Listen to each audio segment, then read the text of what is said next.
ila jaran waan nama aarsu garaagarummaa jara kan lamaan isiima ka ormaa gizeete akka killeetitti kunuunfamee baga nu galta jedhamee harka dhaamee fi pileeniin yookaan xayyaaraan fudhatamee Finfinnee dhufee TV adda addaatti riyaada adda addaa kennee Finfinnee keessatti bilisaan jiraata.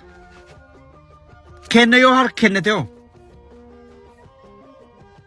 ati nama baay'ee ajjeeftee du'a siin mala hin booji'amne bar harka kennate tumamee saree ta'ee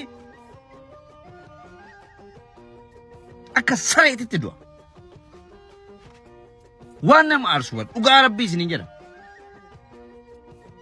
Fuulduraaf mi'a mucaan kun mucaan warra faannoo kun makalaakaa keessa ture. Makalaakaa keessa deemee faannoo seenee ijoollee waraanaa makalaakaa meeqa fixee saree godhee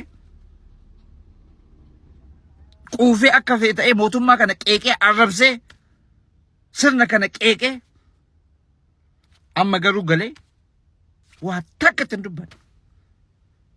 Kenna hoo nama meeqa fixee nama meeqa isa harka du'ee kaan isa ta'ee meeqa ta'e jettanii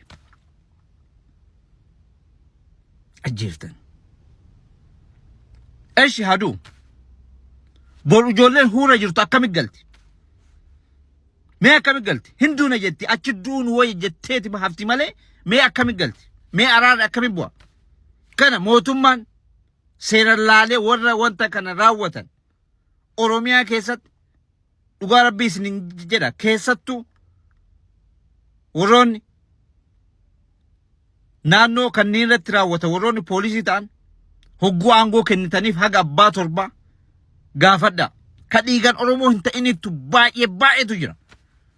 Kanniin mootummaa fi waraana bilisummaa jidduutti akka nageenyi hin buune akka ummanni rakkatu akka ummanni saree ta'u ummataaf guddaa isaaniitii miti. Mikiraatum dhiiga Oromoon qaban jarri kun akka furmaata hin buuftan abdiin qabaa. Nama mucaa kana ajjeesellee qabdanii akka seera dhiyeessitan yookaan immoo akkuma mucaan sun du'etti haa du'u.